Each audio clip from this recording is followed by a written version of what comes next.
Welcome to Politics Done Right. I am your host, Egberto Willies. This is a progressive program that will take the mystery out of politics. This is the program that will encourage you to make sure government becomes we the people. Whether you are liberal, progressive, conservative, or otherwise, you get to air your point of view. We are an independent media outlet that, unlike mainstream media beholden to corporations, we only owe allegiance to you. Remember, you can also send me a tweet at EGBERTOWILLIES. That is at Egberto Willies. Let us engage. It is Politics Done Right. Folks, welcome to one more edition of Politics Done Right. I'm your host. Thank you so kindly for being a part of the show. We are going to have a great show for you today. Anyway, folks, it seems like the war is on. You know what I'm talking about? Anybody knows what I'm talking about? The first 50 or so folks on Substack we don't have, but we just have climbing in. Barbara Ryan, welcome aboard. We also have in the house, the first person, as usual, is El Señor Michael Rudnan from Brooklyn, New York. We also have Yvette Avery Herod coming in on second place in Atlanta, Georgia. We have Patrick Magner, third place, coming in from Houston, Texas. Meow, he says. Lee the Bear Cat is in the house from Austin, Texas. And Jacqueline Campishi from Katy, Texas. We have a lot of folks in already all over. Patty Jones and Matthew Ward, welcome aboard. Anyway, let me tell you, it was bound to happen, but I cannot believe how quickly it did.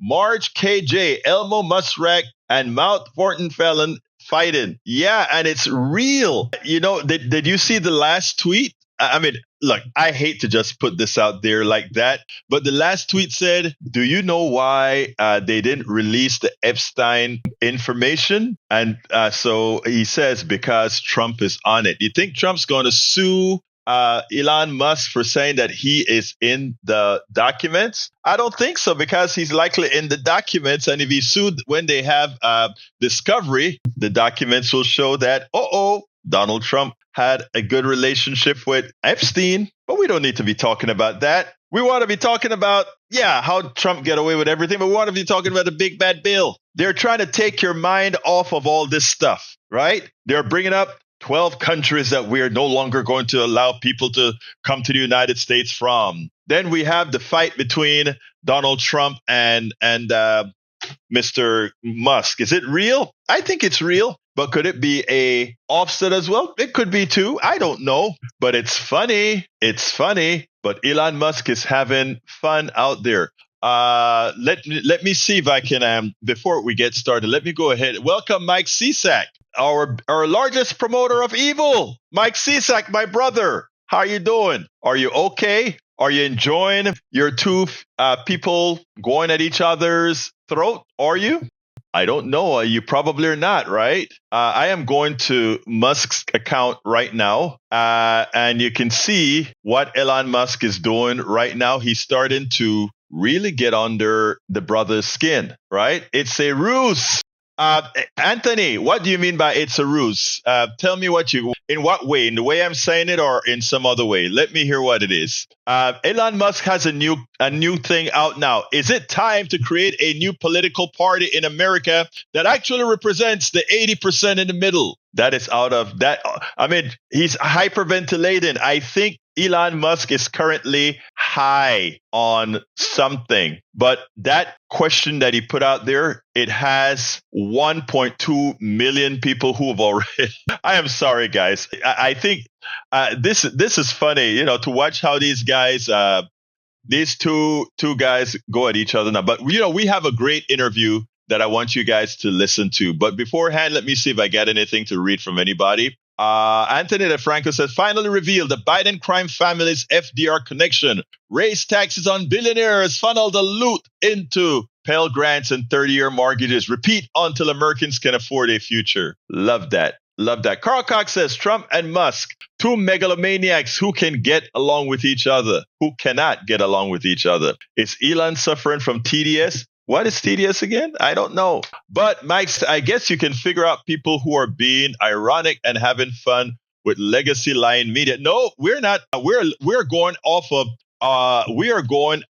of Mr. Elon Musk's Twitter feed. He has a Twitter feed and he's going berserk on his Twitter feed like a madman. Check it out, folks. I have it on the screen. Elon Musk is hyperventilating. Elon Musk is going bat, you know what, crazy. He is going crazy. The man, look at his Twitter feed. He's going crazy. All right, but let's get to something serious. All right.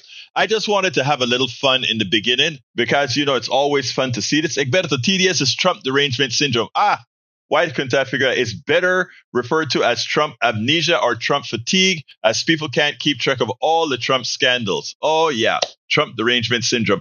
All right, folks, I have an interview that I did with former Fox News pundit. Her name is Julie Roginsky. I want you to listen to this. We did this interview this morning, a very important interview, and then we'll take it on the other side. I just got through processing it just in time for the program. Here we go.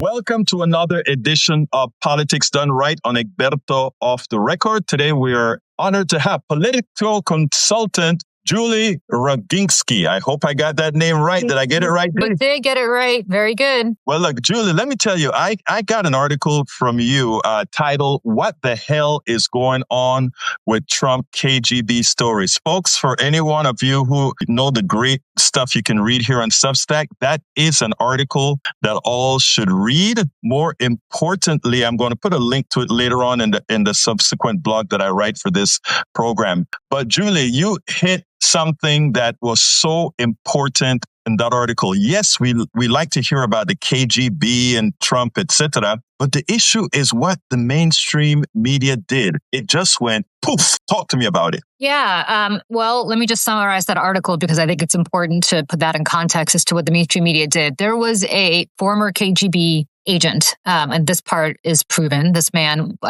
was a former KGB agent that then went on to run the Kazakhstan KGB equivalent intelligence service after the collapse of the Soviet Union. He then had a falling out with the president of Kazakhstan and fled to Vienna, where he was allegedly abducted and almost assassinated by Kazakhstan. But that's not really relevant. What's relevant is that he had worked in this directorate in the KGB and claims that Donald Trump was turned by the KGB when he and Ivana Trump visited Moscow in 1987. First of all, he put this all out on Facebook. I at least have no indication that this person is the same person. I mean, anybody can post anything on Facebook under anybody's name. But let's assume for a moment that this, in fact, is the right person. That's quite an allegation to make. And it's a significant allegation in the sense that there have been all of these stories about Trump's relationship to the Russians that are deeply troubling and have nothing to do with this man. But there is, I think, not an implausible case to make that he is either kind of what the Russians would call a useful idiot, somebody who doesn't really understand that he's working on their behalf, even though he is, or just explicitly, he somehow had a relationship to the Russian and then previous to that, the Soviet intelligence services. Regardless, this is a bombshell allegation that somebody made. And it was reported by, I believe, the Daily Beast, and it was reported by Yahoo, and then taken off almost immediately. You could still find the article, or at least when I wrote this article in February, you could still find the article on the foreign Yahoo website, on Yahoo UK, but nothing here in the United States. And the question to me is why? Why is that? Why is the media pulling its punches? Were they threatened with defamation by Trump? Were they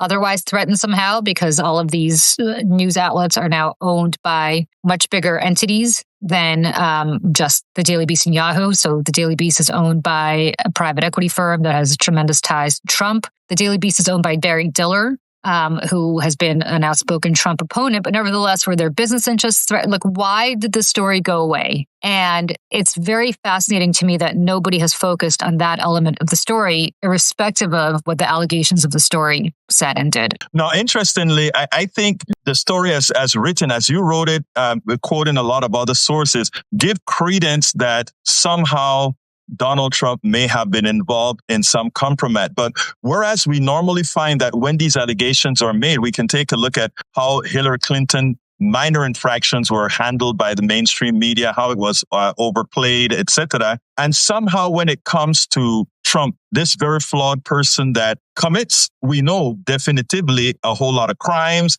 We know definitively have done quite a bit overseas that is dubious, both in the past and present. Somehow all these things remain hushed. My question to you is, having a place that considers the fourth estate, a free fourth estate, free media, how is it that when it comes to Donald Trump, we get such a Teflon type effect? To what do you attribute that, given the amount of information that's out there? Yeah, it's an interesting question. So first of all, I want to just say he doesn't commit any crimes right now because the Supreme Court has allowed him to do everything that he's doing, which is absurd in and of itself, right? So anything he does as president in his official capacity, whether it's grifting from the Saudis or grifting from the Qataris or grifting from whoever else he's grifting in his crypto business, whether it's his sons running around trading on their father being president to score deals for the Trump organization, all of that is legal, thanks to John Roberts and the Supreme Court that has allowed him to do this in Trump versus United States, which is exactly what the fear was when that decision came down. Anybody who does this on his behalf and break crimes will rest assured that Trump will pardon them, which he has the constitutional authority to do. But to your larger question of why Trump gets away with it, I think it's twofold. One is it's just the media has this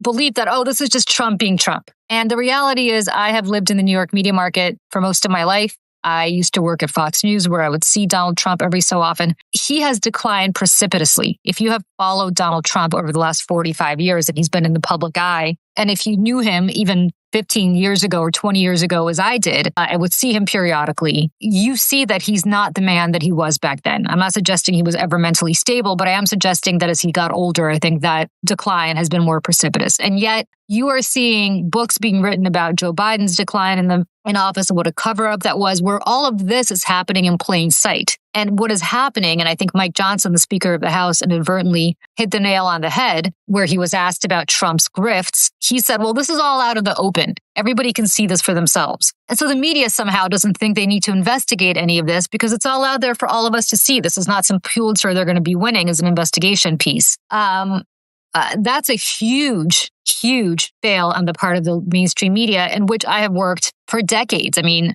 the network that I appear on all the time now, CNN, has an anchor who has written an entire book about Joe Biden's mental decline, but yet we see nothing similar to Trump. Hillary Clinton had an email scandal, and yet there is a story recently about how Donald Trump has a cell phone where he just picks up and anybody can call it. And clearly it has been hacked. You have Signalgate, where they're literally talking about things of national security that are relevant to people's lives. That's all been hacked. We have Steve Witkoff, who has assured us that no, he didn't have the Signalgate in the Kremlin when he was meeting with Putin, because that's all in his private personal phone, the signal, which was left back in the United States, which of course is a signal to everybody who wants to hack his personal phone that they will be able to have this kind of information easily done by foreign intelligence nations. That's kind of been put to the side. And you have Trump, a report recently that said that Trump only has accepted the president's daily brief 11 times since he's been president, does not read it. And the reason he doesn't read it is because it's not presented to him in the way that he consumes news. The way that he consumes news is from Fox News. And so there's a deliberation by Tulsi Gabbard, the director of national intelligence, and I can't believe I'm saying this with a straight face,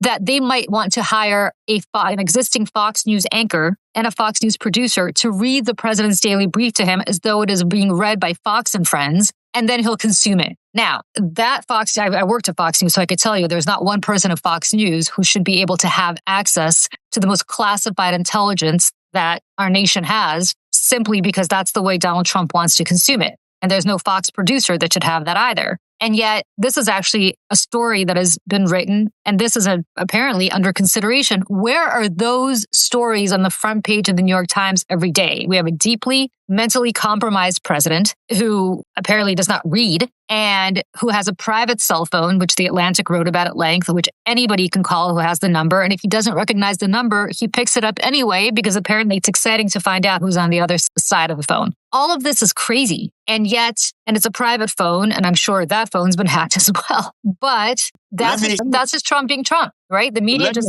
doesn't cover it. Let me ask you it this way, because everything that you articulated right there, If it were a Biden, if it were a Clinton, if it were an Obama, if it were a Bush, it would have been a big story. So my question to you is, don't you think the fact that the best people to control, one of the things that the right wing does is it makes people, and I say this respectfully, but it makes people stupid. It works on making people not very intelligent. It plays on their intellect. And Donald Trump is there was a time that we thought Bush was likely the least competent president we've ever had. And now we know that that is Trump. And the one thing you can get out of incompetence is that you can control them. Do you think that one of the reasons that many of the big wheels don't attempt to put that kind of a strain on the president, if you will, is that, well, having an idiot in the White House is someone you can always have control of? And I don't say that lightly. I actually mean that. Don't you think they figure, well, in these times when folks are getting smarter, maybe we need a resident guy like that in the White House that's controllable? You're saying that from the media's perspective? From every perspective, because when we speak media, right? Remember, you are now on Substack. You are an independent journalist, but at the time that you work for Fox, and you know that as well as I do, there are certain constraints that you had to follow. And that constraint ultimately came from the plutocracy, from the people at large. You are free to do whatever you want to now. Well, not me, because I was the token liberal at Fox, so I actually was encouraged to say whatever I wanted. But your larger point is taken. I think what you're seeing is twofold. One is these media entities are now all largely owned by bigger entities that have bigger business interests than just their media. So I'll use Disney as an example. Disney owns ABC News. ABC News settled a complete nonsense lawsuit right after the election, not because Disney thought the lawsuit had merit, but because Disney had larger business interests than ABC News. Comcast just spun off MSNBC because it became a headache for them.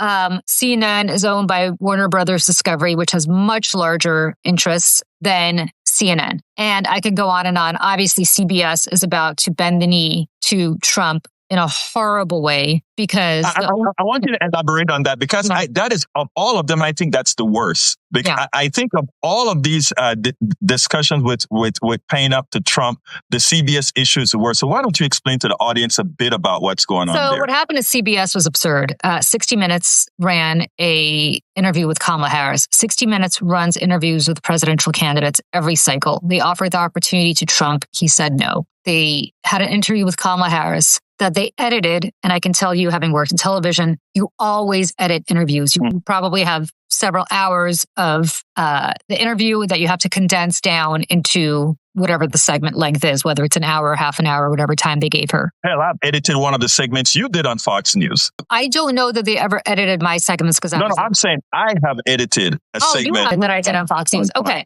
right. Yeah. But CBS, as is its habit, as is everybody's habit when you do a interview that's not live, edits the interview, they condense the interview. Trump alleged that they edited this interview to make Kamala Harris look good, and therefore that somehow was prejudicial to him. I think they call it election interference, right? Right. Okay. That is so absurd that it doesn't even merit going down the rabbit hole of discussing why it's absurd. On its face, prima facie, it is absurd. Once Trump won the election, he sued CBS for, I believe it was $10 billion with a B dollars. Yeah. Yes. And of course, it's a stupid lawsuit, which CBS clearly went to go fight. However, the owner of CBS is Paramount. Paramount is owned by a woman named Sherry Redstone, whose father, Sumner Redstone, acquired Paramount. It was kind of the big deal. He died. She took over Paramount. She does not really want to run Paramount. She has an offer to sell Paramount to an organization run by David Ellison called Skydance. Skydance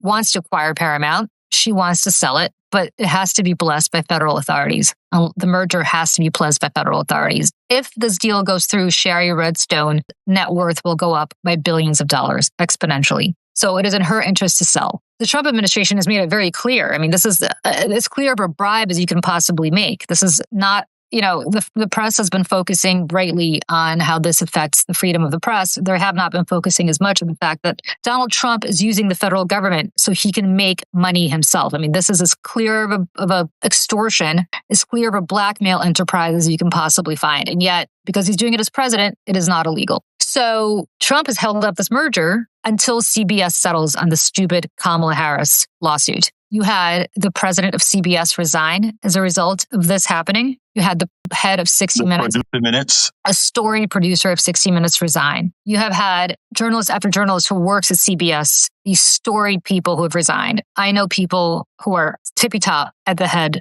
of 60 Minutes who are devastated. I mean, this is the most storied journalistic enterprise, I believe, right now in all of television. Trump knows that if he makes 60 Minutes bend the knee, it will be much easier to make others bend the knee. And that's what this is. This is an attack on the First Amendment. It is an attack on the rule of law. It is a clear bribery scheme. And yet it is happening over and over and over. And it's going to happen because this merger will not go through until it happens. Apparently, Paramount offered Trump some obscene amount of money. He turned it down. He wanted more. So he's going to... You know what the obscene amount of money is? I'm curious. I believe it was 25 million, maybe 20 million.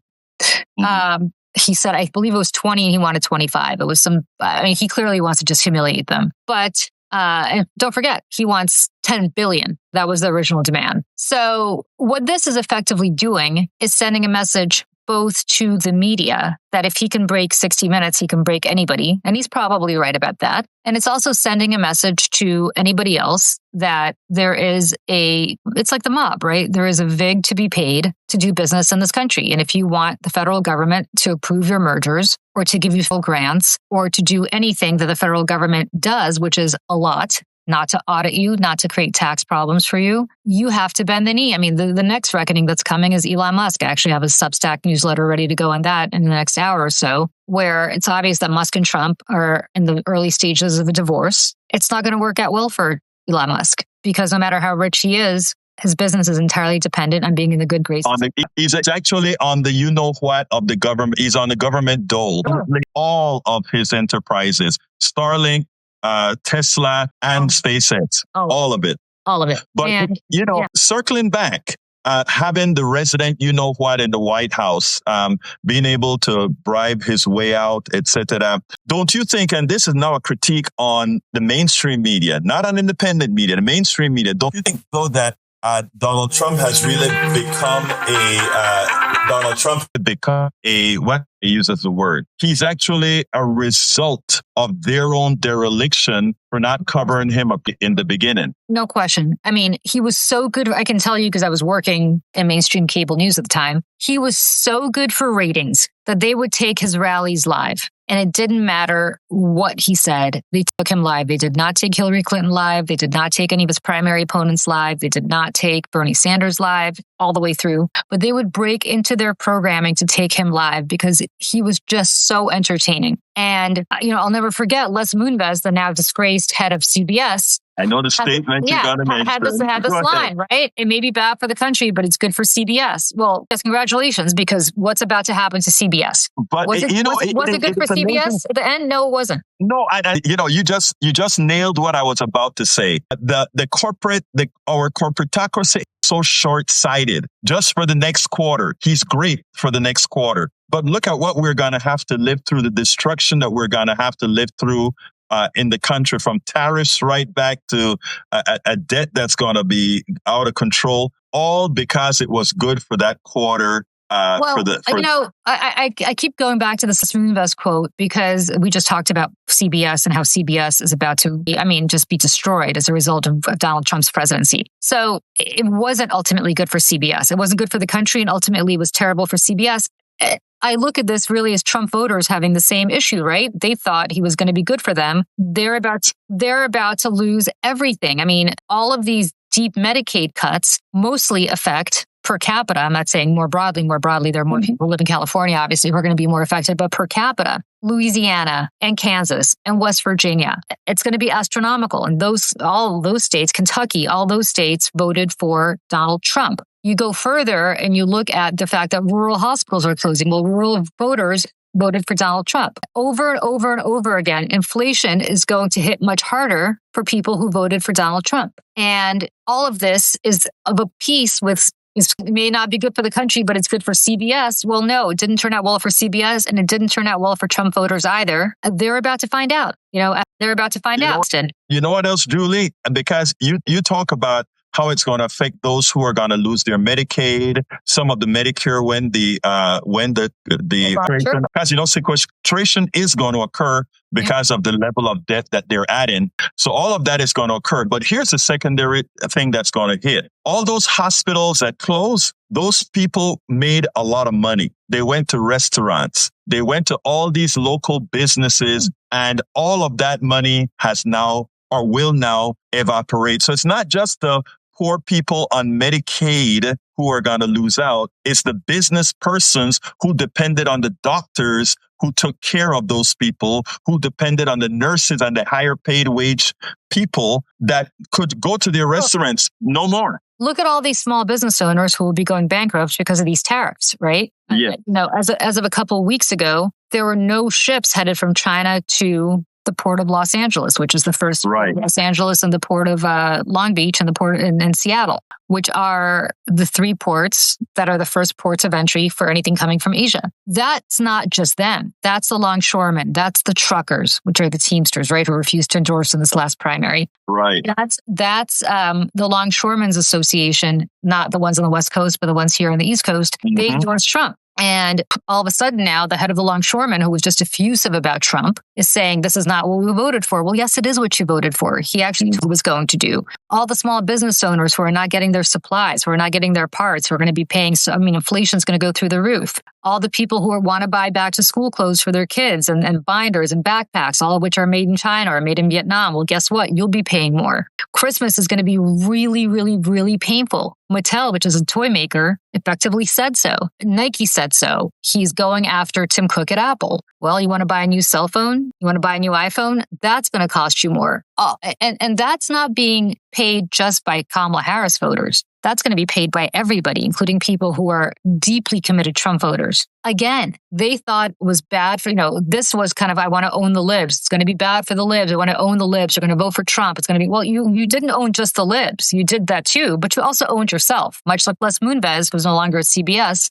but nevertheless thought, it's bad for the country, but it's good for CBS. No, actually turned out to be awful for CBS. Now, in the short term, also, we know things like all the data coming out of the Labor Department, et cetera. We no longer can trust them. They have less people going around to go into stores to check for the real inflation rate, to check for the real unemployment. All of that is going to be bogus data. But the one thing is people are going to feel it. Now, you have a hard stop, Julie, in the next few minutes. So what I want to ask you to do for our audience is tell them a little bit about yourself, what you do, and why it is a must that they get on, they follow you on your Substack. What I'm trying to do beforehand, and I'll just tell you, there are a great number of good Substackers out there that don't necessarily have that huge amount of purpose. And I think that's where we're getting some of our best writing. You inclusive. Tell us a little bit about. Well, thank you. So I've just launched my Substack back in, I want to say September, so it's fairly new. But my background is that I've been a Democratic political consultant for over 30 years. I was, as I said, the token liberal at Fox News for a long time. I am now at CNN and MSNBC, kind of shuttling between the two of those networks. But most importantly, I think our corporate media has really failed us. To some extent, I think the Democratic Party, to which I've dedicated my whole life, has failed us in the sense that they don't know how to communicate. I actually am somebody who has been in the communication section of being a consultant. So I actually do know how to communicate. And that's what I've been teaching candidates my whole life. So my Substack is dedicated to that. I was born in the former Soviet Union. Actually, my background is foreign policy academically. So I write a lot about the connection between Trump and Russia and just what's happening to Europe and NATO as a result of that connection. But also spend quite a bit of time talking not just about Trump, but also giving tips to the Democratic Party of what they can do better. Because unless we drastically change course as Democrats, we're not going to win in 2 years, despite the fact that the House is served up to us in a silver platter. We need to give voters a reason to vote for us, not just to vote against Trump. So that is what my Substack is dedicated to. It is called Salty Politics. So I would love for people to follow it. If you can afford to be a paid subscriber, that would be great because I'm now dedicating, it's like a second full-time job and I'm dedicating more and more time to it. So which means I can dedicate less and less time to my paid job. So if you could be a paid subscriber, that would be great. If not, be a free subscriber and see if you like it. And maybe I can convert you eventually. But I really appreciate the time. Thank you so much. This was a great discussion. Roginsky, political consultant, thank you so kindly. And thank you for the words. I mean, we got so much information out of you today. And folks, go over to her Substack because I tell you, you will learn a lot. Thank you so kindly for having been on Politics Done Right on the Record. Thanks so much. Take care. Bye-bye. All right, folks. I hope you enjoyed that. So interesting. Let me welcome a few more people on Substack. We also have Adam W. He said, I'm here from Western Pennsylvania. Adam, Julie is spot on. The minute you capitulate to Trump or the like, he or they will come back for more. An endless extortion scheme. They smell weakness, and if you give in, you are a target for as long as they can pick your pockets. Never, never, never give in to bullies, he says. So I agree with that completely. Welcome aboard, Carol Hartsfield, Louis Dykes, Jeff Rector, Tim Beard, and Sandy Farber, Adam, Lauren, and everybody else that I was unable to get to. And in our regular chat, Harry Dawson, or Harry Dempson, my brother from the mornings. How you doing? Carl Cox, Anthony LaFranco, thank you for coming back, my brother. Appreciate seeing you here. Maywood from Long Beach, California. We also have Eric Hayes in from Kingwood, Atascocita. Of course, Mike Cisak, the guy who was real evil towards the undocumented workers yesterday, continues with his hyperventilation in his complete indoctrination from the right wing. But that's okay, my brother. I'm so happy to have you here that maybe something will cauterize, or will actually land in your mind and grow into something positive. That's where my mind's at.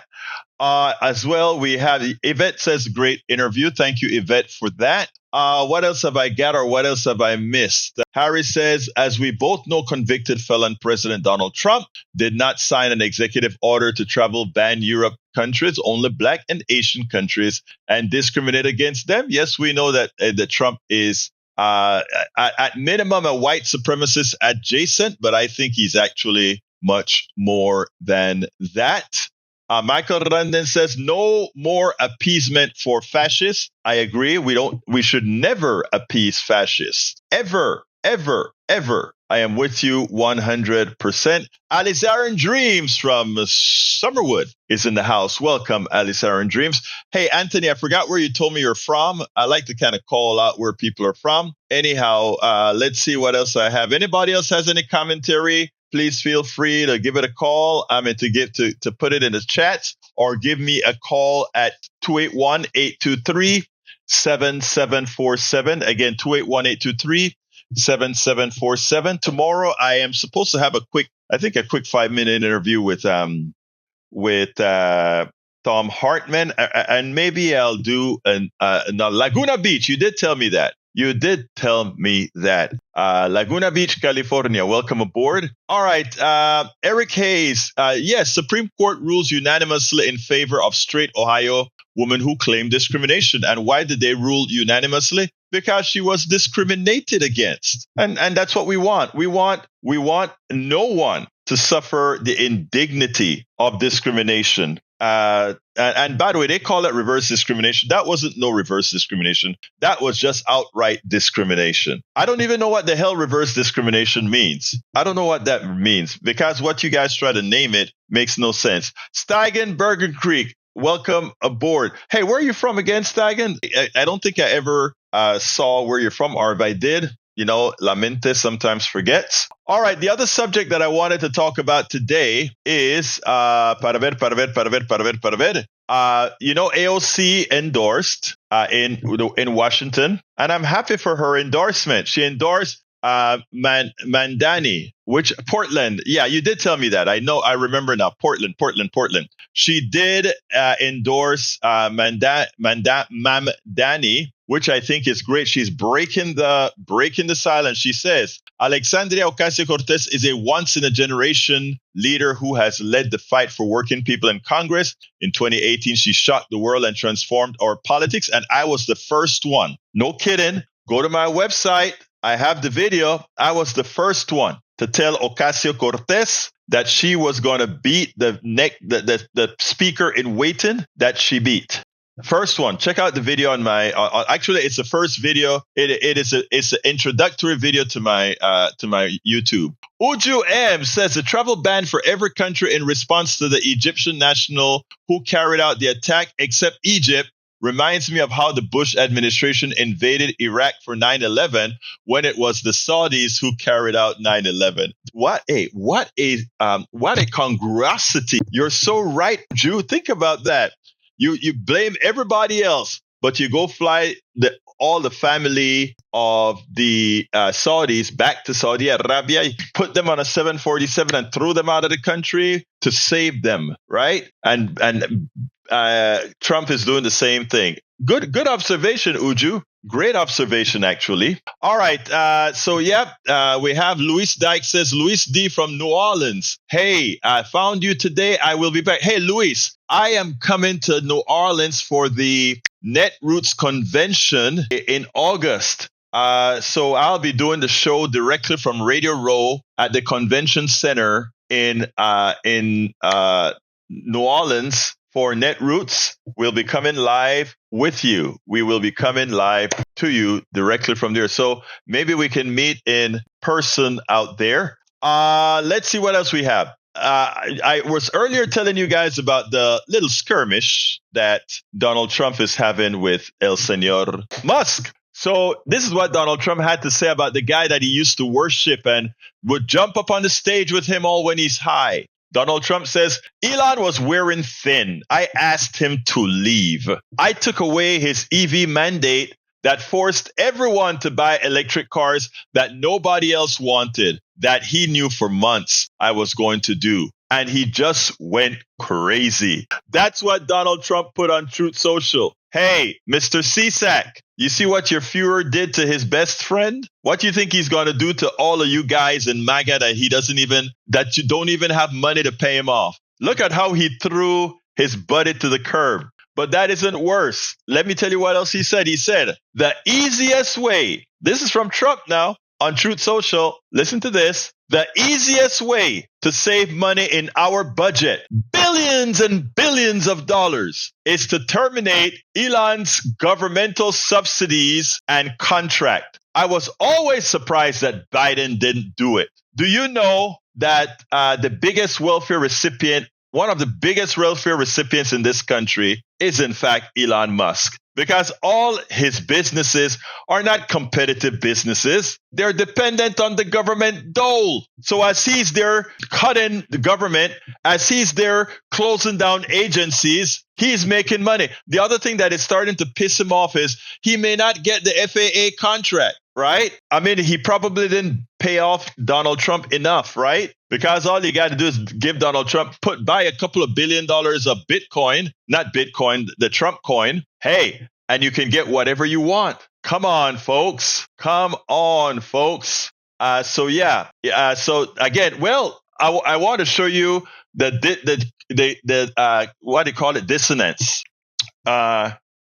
Listen to what Mike Cisak said. Egberto, Elon Musk has always been in favor of ending EV tax credits. And what did Trump says? So Elon, remember, Cisak loves himself some Musk, and he loves himself specifically the Führer, Donald Trump. That is in complete contrast with what Donald Trump is implying. Donald Trump said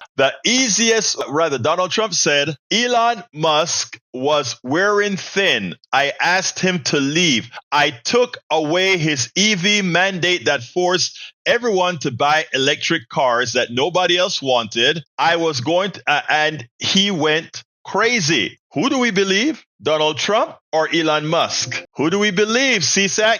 You see, when your people start to fight among each other, it leaves you guys without a head because now you don't know who to follow. MAGA doesn't know who to follow now. Do we follow Elon Musk or do we follow Trump? Do we pass that boondoggle or not? You see, you guys are going crazy now. Who do you follow? Elon Musk is telling Congress not to pass the bill. It's amazing. It is amazing. Uju says, by the way, I also think this so-called divorce between apartheid Nazi versus the orange baby is a distraction. It is. And I mentioned that in the beginning of the show, Uju.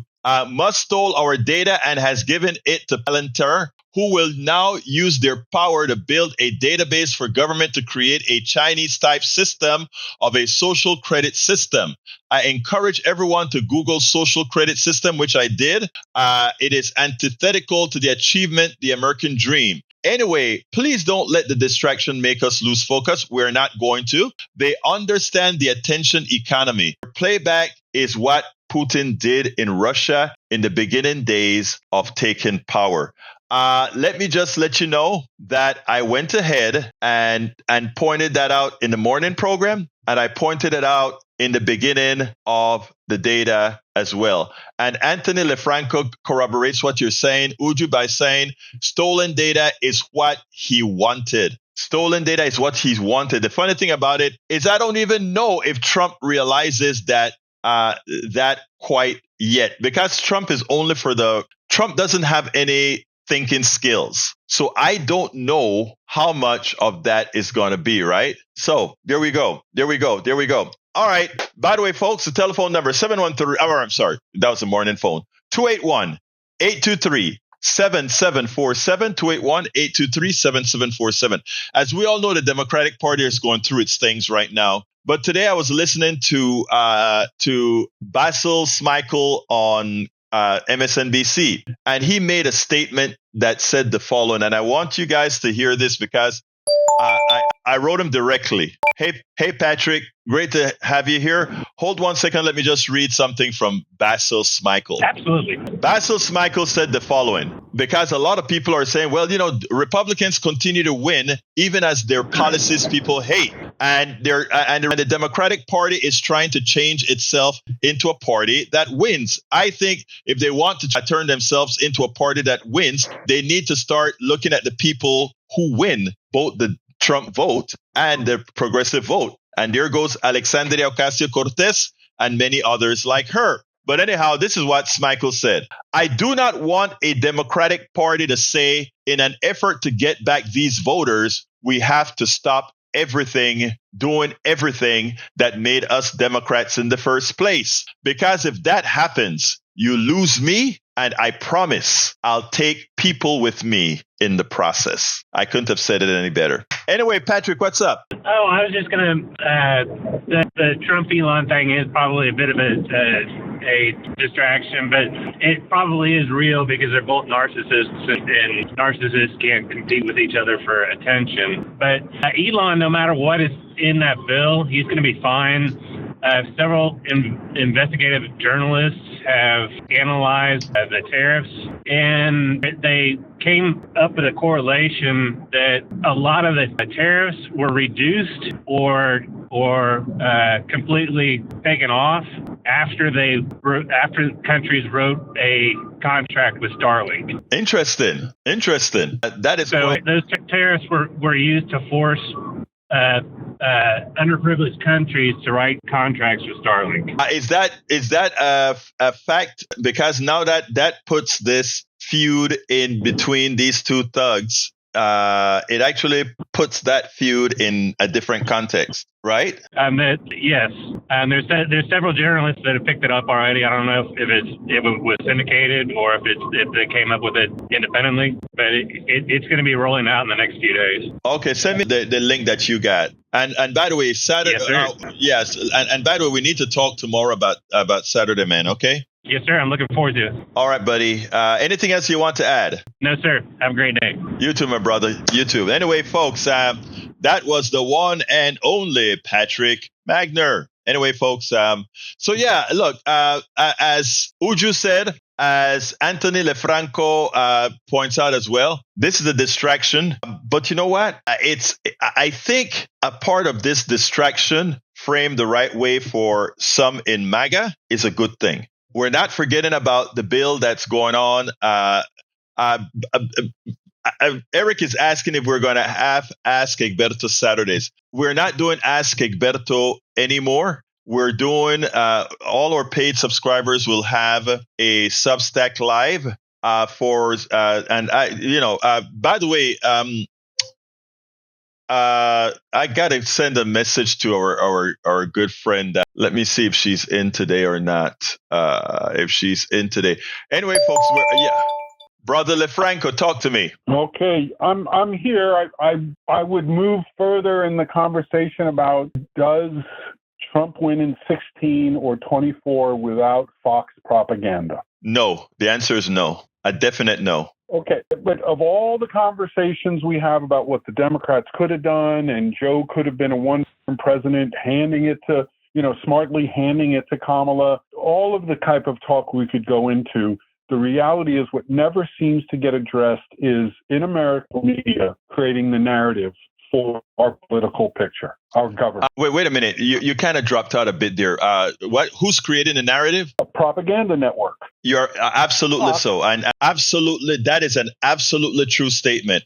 In fact, it is not only just saying the propaganda, but right-wing propaganda actually ultimately actually sets the tone of the narrative. Even if the mainstream media tries to get away from it, the right wing always turns out to be the one leading. Right. And so when we start going after that, I think the margins close in dramatically for the con man, where potentially, if you think about it, it was 31.6% of the vote that he got and Kamala got 30.1, or maybe it was 30%.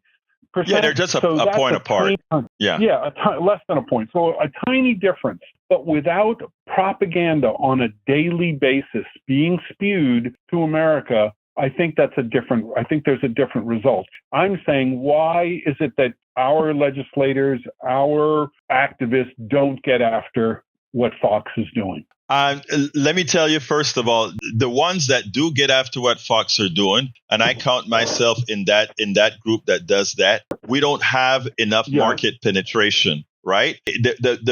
And if you take a look at the neoliberal Democrats, let's take a look at Chuck Schumer and the permutations of Chuck Schumer. We take a look at Hakeem Jeffries and the permutations of Hakeem Jeffries. They are the ones that always put the brakes on those of us who would really confront the real issues head on.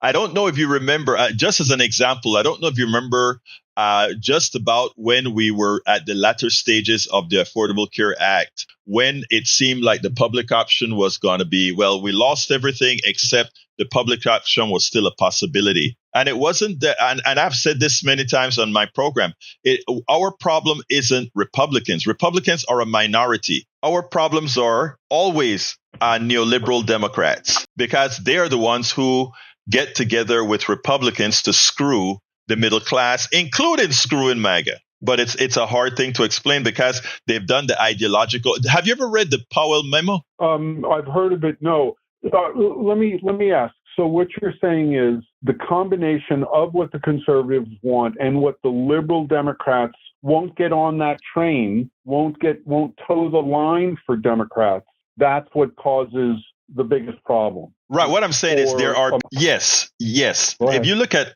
let's give a perfect example. We all know the corruption that is the stock market is very corrupt, and a lot of people get hurt from it. But you have a Nancy Pelosi, and again, Nancy, I think, is one of the best speakers in that she's effective on anything that she wants to be effective on when she was speaker. In other words, if you got her on your side as speaker, she could get anything passed. Okay, but when it came to things about stock market, she bought into it, right? She believes in stocks. She trades stocks. She thinks Congress people should be able to do whatever. When it comes to and when confronted by progressive, she says, we're a capitalist country. That's something that should never come out of her mouth. So there are these types of issues where the Democrats, the neoliberal Democrats, are completely out of sync with progressives, but also out of sync with a lot of the MAGA base who really, they don't know it, but really would want to be progressives if they could get rid of their prejudices. Not get rid of their prejudices,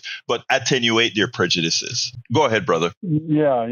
No, I understand. If we looked at our government as a giant, what was his name, Rube Goldberg, that made those amazing contraptions, right? If we looked at our government that way, it wouldn't be working and making us happy. It would be, stuttering and, spitting out nails and screws and constantly being in a state of dysfunction. That's what we have, which I think simply creates political weapons or a political talking point to go after somebody. Nancy Pelosi played by the rules. Maybe she didn't, but I think for the most part, she and most of them do. But the rules are so skewed in their favor. That's the issue. But the GOP are going to, or media, or whoever, are going to go after her for something she said. I'm not discounting what you said, why it may not be wise, but I don't think it gets to the bottom of the problem to solve things. Let me just say this. I wrote a book called How to Make America Utopia. Okay. And the whole idea behind this is the problem isn't all the Democrats and Republicans, etc. The problem is our economic system, our economic model. And to keep this economic model requires what's occurring right now, because the economic model is unsustainable. And we're at 4:00. I got to go. But beforehand, the economic model is completely unsustainable. And the only we have to keep. Go ahead. I'm with you. It's funny that you brought that up, because yesterday when we spoke, I mentioned, striving to find where I can contribute. And I was reading something last night that I thought was worthwhile. I'll send to you some notes and some thoughts, because yes, there is an economic model that I think if we tax the rich, certainly there'd be money. Like I'm always going to go back to FDR of what he did, but the model as it is today does not work for Americans. No, it cannot. But I need to go. But I want to say this, and then I want you to munch on this yourself and see what you come up with for me. The economic model follows a mathematical formula. It's an unsustainable mathematical formula. If you use a derivative to figure out what we're talking about, eventually the wealth of the masses go to zero, and the wealth of the small all go to the maximal state. That is a formula that governs capitalism, right? And as long as that form, wait.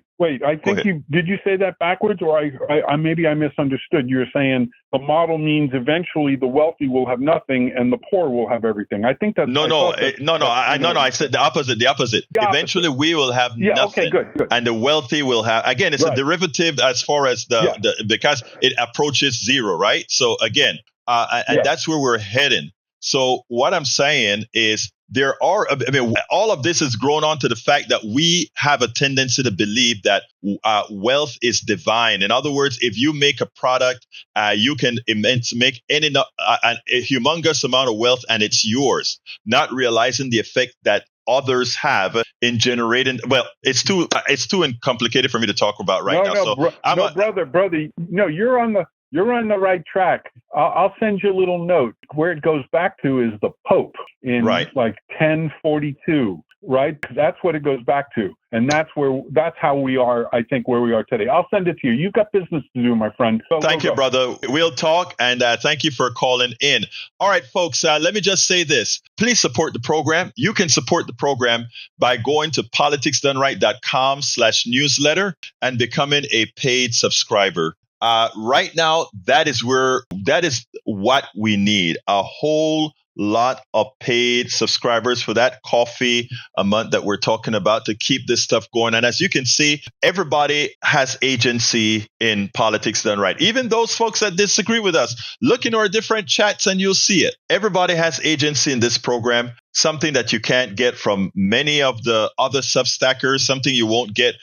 And even at KPFT, where I do the radio show on air, everybody has agency. So I'm asking you kindly support us. Go to politicsdoneright.com/newsletter and please become a paid subscriber. On every weekend, you'll have an intimate conversation with me over Substack Live. So please become a subscriber and we can get this stuff going and we can keep pushing this stuff. I got to go. My name is Egberto Willies, this is Politics Done Right. Love you all. This is Politics Done Right, and you know how I end this baby. I am what? Out! We spend a lot of time deconstructing the news, trying to parse it into a form that everybody can understand. We try to find those little nitpicks where it flies above the fray, etc.